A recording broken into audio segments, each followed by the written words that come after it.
Good evening, Mr. Hi, President. good evening. Good evening na ba?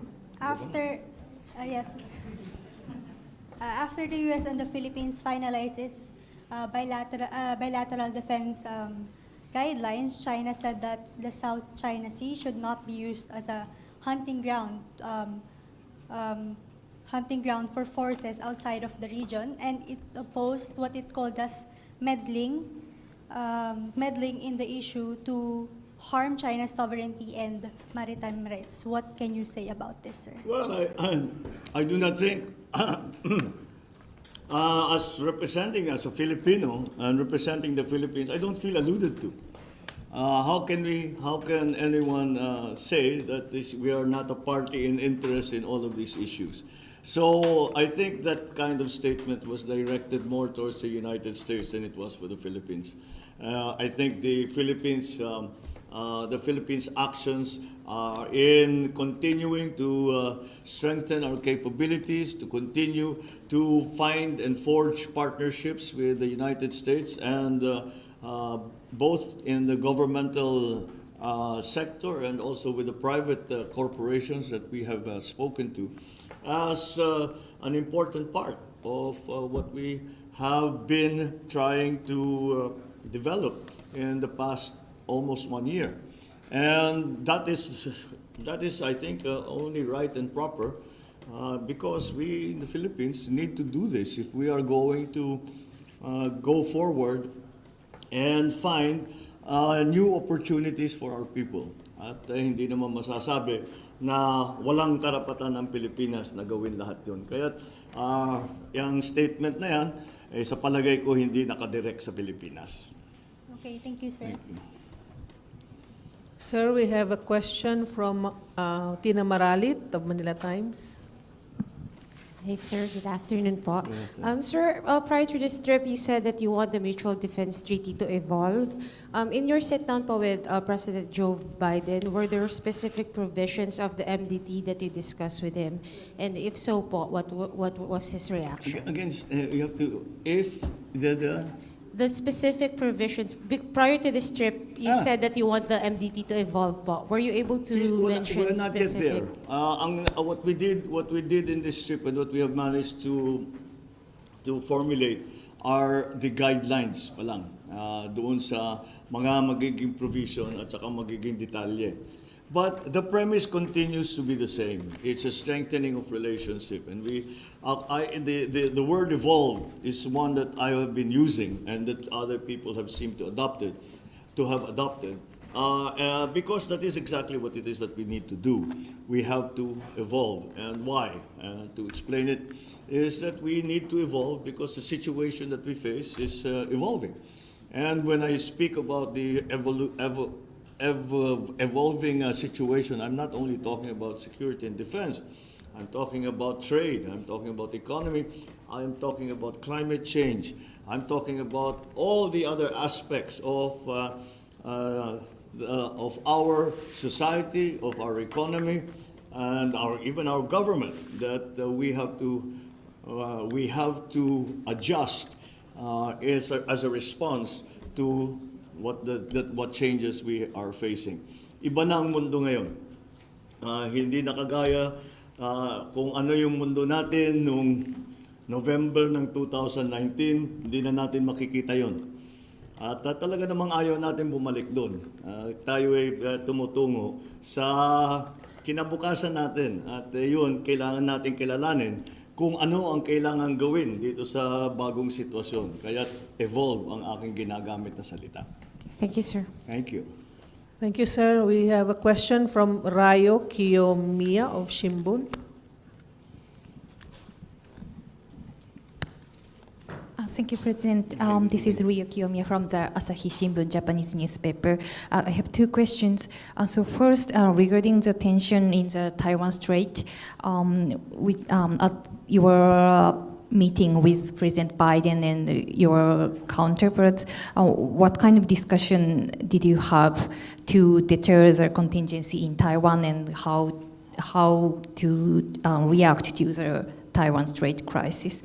And secondly, At the meeting with President Biden, joint statement mentions a trilateral cooperation, including Japan and Australia.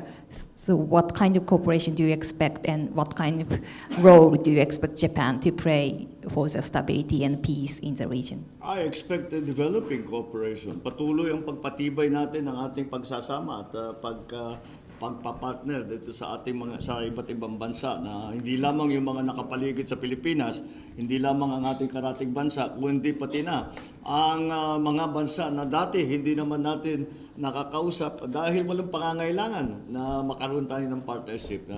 Kagaya ng pagsagot ko doon sa nakaraang tanong, yun talaga ay nagbago lahat. Kaya kailangan natin ayusin lahat ang ating mga arrangements. We have to fix our arrangements, our alliances, so that they conform to the needs of the day. And that's again, it comes back again to that process of evolution. Because the situation is new, then the solutions have to also be new. And that is why we are now formulating those partnerships between all the different countries, not just Australia, not just the United States, also South Korea, also Japan, all of the ASEAN member states. And I think we can continue to do that.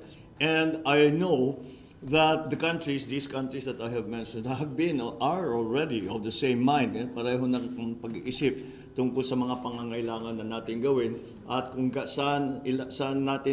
saan ang pinaka makakatulong sa Pilipinas ng mga partnership. Sila rin ay ganyan din ang kanilang pag-iisip. Sila rin ay naghahanap na nga ng mga itong group na magsama-sama upang harapin ang bagong mundo na sabay-sabay. It seems that the message of unity that we were espousing during the campaign is beginning to extend to unity not only in the local situation in the Philippines but also in an international scale. Kaya yun ang naging talumpati ko nung ako'y nagsalita sa UN na kailangan na natin magkaisa, kailangan na tayong magkaintindihan upang makapagtulungan tayo sa isa't isa. So I think it is not only the Philippines that thinks that way. It's not the only Australia that thinks that way. It's not only the U.S. that thinks that way. I think every country in the world is thinking in those terms. At least most of the countries that have not, that have continued to keep open relationships with their partner governments around the world are also of the same mind. And that's why I'm confident that that process will continue and will go from strength to strength. Thank you, sir. Mr. Marlon Ramos from PDI. Magandang gabi po, Mr. President. Yes. Sir, you just made very interesting remarks during the CSIS forum this afternoon. You said, and I quote, "The syndicates have grown stronger, wealthier, and more influential, worryingly so."